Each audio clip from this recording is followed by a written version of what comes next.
이 정도라고 생각이 들고요. 토론 시간은 좀 많이 제약이 됐습니다. 발표가 더 중요하다라고 기획을 하신 최홍원 선생님께서 말씀해 주셔서 사회 진행들을 그냥 이렇게 가급적 하다 보니 그때 자연스럽게 끌고 오다 보니까 종합 토론 시간은 별로 남아 있지 않는 것 같습니다. 그래서 제 생각으로는 최홍원 선생님께서 더 이제 더 얘기를 하셔야 될 것 같은데, 사회자 입장에서 한마디 말씀을 드린다 그러면, 이게 책으로 나간 기획이 되어 있다면 선생님들께서 모든 분이 하실 건 아니지만 책에 구성되어 있을 때 추가로 될 부분이나 아니면 각 선생님들이 발표했던 것들을 모아서 총론의 내용들을 만든다면 어떤 것들이 좀 더 같이 좀 부각이 되거나 보완이 되거나 이런 얘기들도 같이 나오면 생산적이지 않을까 생각이 듭니다. 예, 그러면 마이크를 최홍원 선생님한테 다시 넘기도록 하겠습니다. 예, 고맙습니다.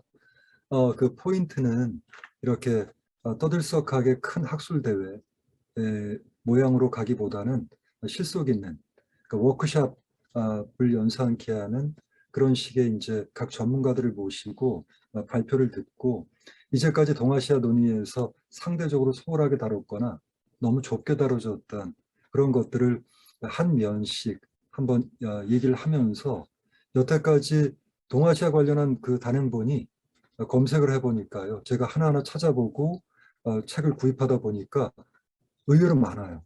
그런데 이제 그 외교, 안보 이쪽에 집중이 돼 있거나 혹은 그 동아시아론 쪽에 너무 몰려 있더라고요. 그래서 이걸 넘어설 수 있으려면, 작지만 색깔이 있으려면 어떻게 갈까 해서 선생님들께 연락을 드렸던 거고, 아까 제가 그 환경의 문제가 빠져서 아쉽다라고 했는데, 그 이승호 교수님 오늘 그 발제의 일부에서 두만강 그 유역에서의 오염, 공동 대처 이 문제까지 포함이 돼서 사실은 빅 이슈로서는 다 담긴 것 같아요. 이럴 때 제 머릿속에 아직도 정리가 되지 않는 그런 그 고민은, 동아시아를 생각할 때 각 분과 학문에서 머릿속에 떠올리는 그런 그 동아시아의 그 지도가 굉장히 다를 것 같고요. 그 다음에 이제 거기에서 밀도, 협력의 정도, 그 관계망, 이게 그 제 기억의 공동체 쪽은 완전히 뭐 신기루 같은 그런 거고요. 경제 분야에서는 기업들이 관심이 있기 때문에 조밀하면서 굉장히 넓죠. 그래서 그 동아시아라는 공동의 타이틀로 학술대회 기획하고 책을 낼 때 이거 뭐야? 이거 필진이 얘기하는 동아시아가 다 달라 라고 하는 그 문제 제기가 꼭 있을 것 같아요. 이럴 때 이 책을 위해서가 아니라 동아시아 그 환경에서부터 경제, 안보, 문화 이런 것까지 생각할 때 서남아까지, 또는 호주와 그 뉴질랜드와 이 미국까지 이렇게 아우르는 그 광의의 동아시아 또는 아시아, 이렇게 하는 것이 학술적으로 연구 가능할까? 넓어지면 넓어질수록 왜 초점이 흐려지잖아요. 여기에 대해서 한번 그 선생님들 의견을 좀 듣고 싶었어요. 육성으로 들을 수 있으면 어떨까 하는 생각이고요. 또 한편에서는 두 번째로 제가 제안하고 싶은 건, 김남국 선생님이 그 편집하신 책 잘 봤거든요. 유럽 공동체 경험에 비추어서 동아시아에서의 다양한 접근과 모색이 있었는데, 유럽의 경험을 얘기하면 할수록 자꾸 우리는 왜소해지는 것 같고, 그 다음에 근거가 박약한 것 같고, 그 다음에 자신감이 없어지는 그런 게 있거든요. 그래서 그 미래를 지향하는 비전으로서 동아시아에 대한 얘기가 이렇게 헐거울 걸로 끝날 건가, 아니면 유럽 공동체와 그 비교하거나 대조하지 않은 상태에서 뭔가 동아시아적인 그런 공통의 요소들 혹은 논의할 만한 요소들은 또 있지 않을까라고 그 현인들에게 그 어리석은 질문을 드리는 심경으로 한번 그 물어보고도 싶고요. 이 두 가지 관련해서 혹시 그 생각, 의견들 얘기해 주시면 좋을 것 같아요.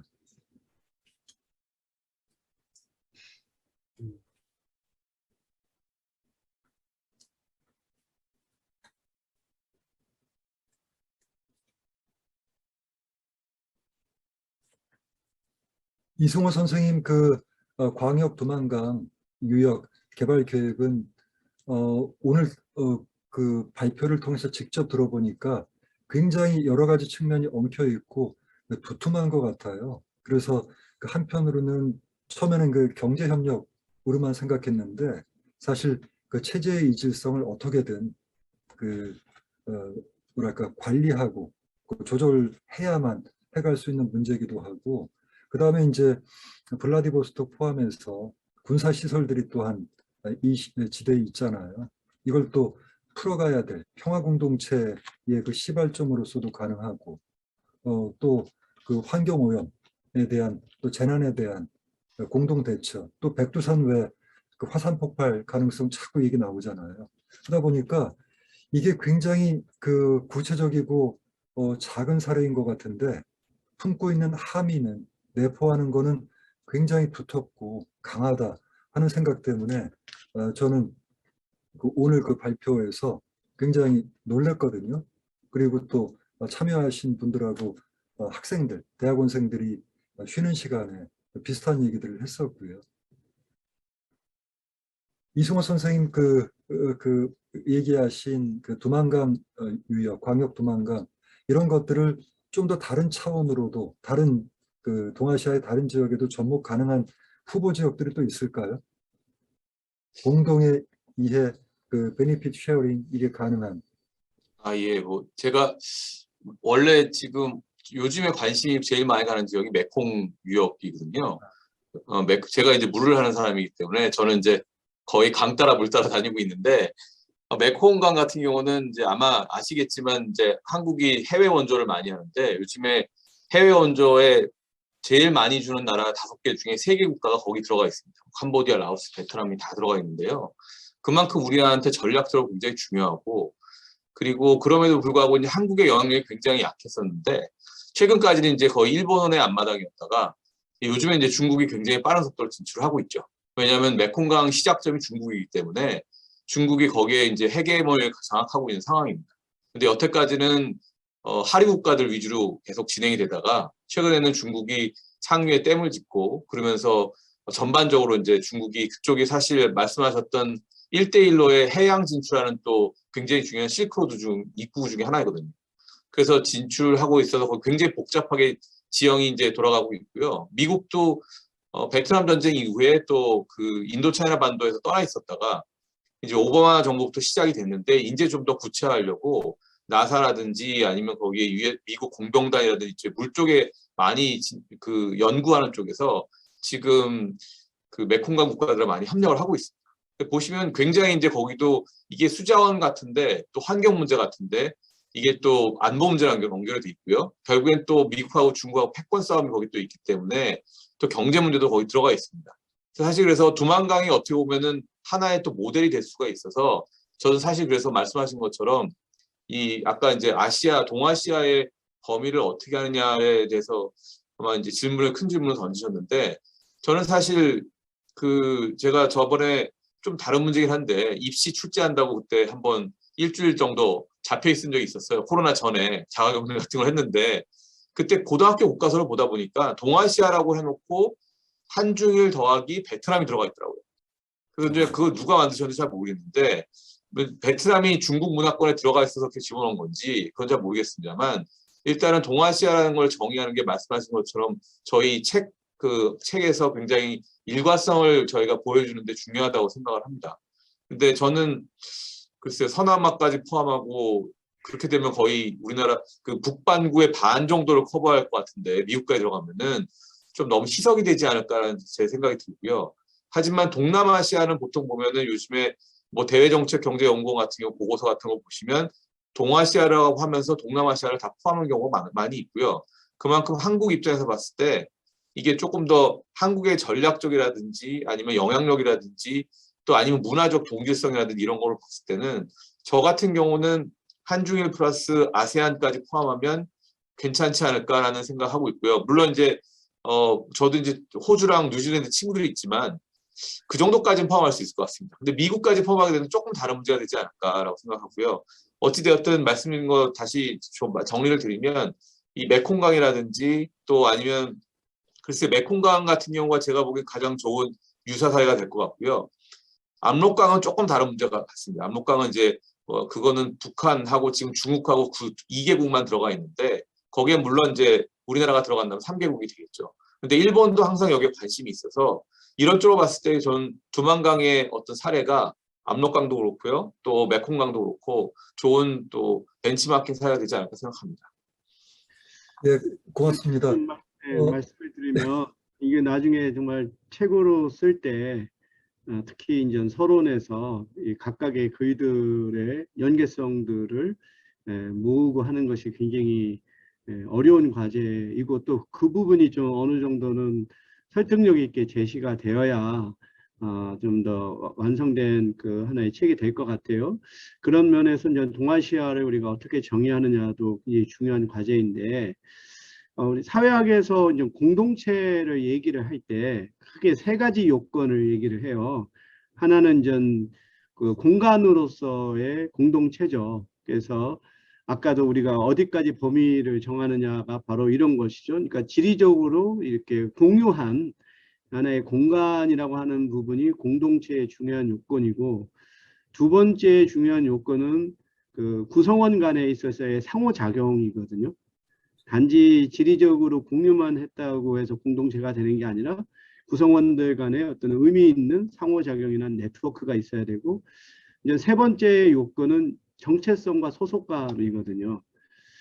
그런데 저는 이 세 가지 요건을 다 갖춰야 우리가 공동체라고 볼 수 있느냐라고 하는 것에 있어서는 저는 이제 공동체라고 하는 것은 뭐 예를 들어 공동체성이라고 하는 것은 일종의 변수다. 예, 공동체성이 강할 수가 있고 공동체성이 약할 수가 있는 일종의 강한, 그러니까 세 가지 요건을 다 갖춘 하나의 그 굉장히 완벽한 형태의 공동체가 있다고 하면 뭐 어느 한쪽만 있고 상대적으로는 약한 하나의 공동체성의 스펙트럼 안에 각종의 공동체가 놓여 있다라고 보면 아마 이번 글을 풀어갈 때 좀 더 이게 유연성을 가질 수 있지 않을까 싶어요. 예, 지금 윤 교수님 말씀이 굉장히 위로와 희망을 주는 건데, 그 동아시아에서 뭐 공동체 얘기는 사실은 미래 얘기잖아요. 그 비전에 관한 얘기고 앞으로 만들어 가겠다는 진짜 대책 없는 그 발행하는 그런 기분이거든요. 변제 능력이 있을지 없을지도 알 수 없는 상태에서 그래서 유일 경험으로서 자꾸 유럽을 쳐다보다 하면 레퍼런스도 되지만 한편에서는 좌절감, 그 다음에 이제 겁도 먹는 그런 게 되는데 그 공동체의 어떤 구성 요소들 가운데 슬슬 동일 수준에서 꼭 갖춰야만 되는 건 아니고 이런 것들은 또한 노력을 통해서 채워갈 수도 있고 그 하다라고 하는 차원으로 저는 그 생각을 하고, 그렇기 때문에 국경 없는 지식인들, 그 다음에 그 상업적 이익을 넘어서는 그런 그 미디어들의 그 역할들이 더 중요할 것 같아요. 그리고 미래 세대에 대한 투자가 정책적으로도 필요할 것 같고, 이런 내용들이 그 앞에 그 공통의 출발점으로서 반드시 고민되고 반영이 돼야 될 것 같고요. 시간은 1분밖에 안 남았지만 김원준 교수님이 그 인권 이슈를 말씀해 주셔서 그 동아시아 교류를 하다 보면 그 중국이 굉장히 강한 국가잖아요.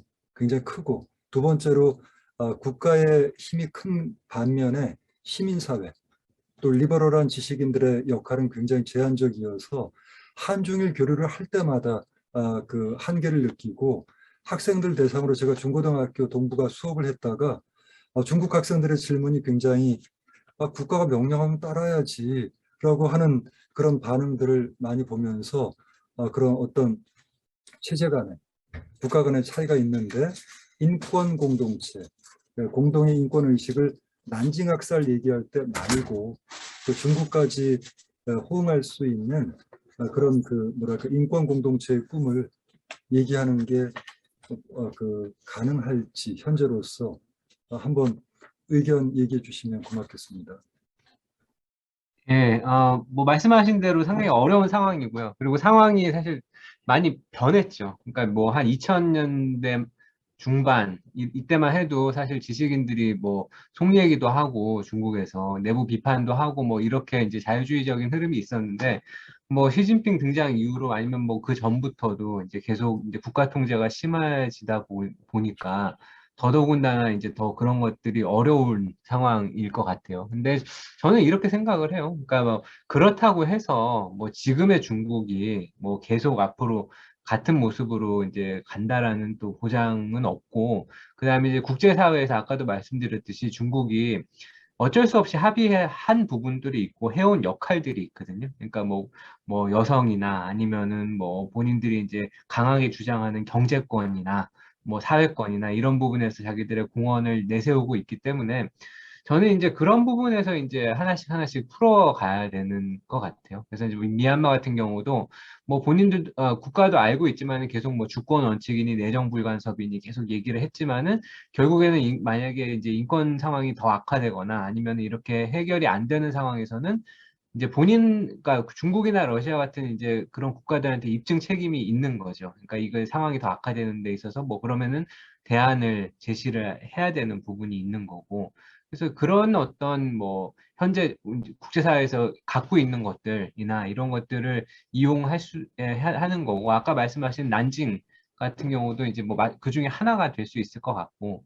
그래서 이제 저는 뭐 일단은 상황은 안 좋게 가고 있고 당분간 이 흐름은 계속될 것 같고, 하지만 그럼에도 불구하고 할 수 있는 부분을 찾아서 국제사회에서 한번 해야 되는 부분이고, 뭐 거기에 이제 뭐 한국이나 뭐 일본이나 이런 부분과 대화나 이렇게 기존에 해오던 말씀하신 뭐 동아시아 프로그램 이런 것들이 좀 뭐 기능을 발휘해야 될 때가 아닌가 뭐 그렇게 생각을 합니다.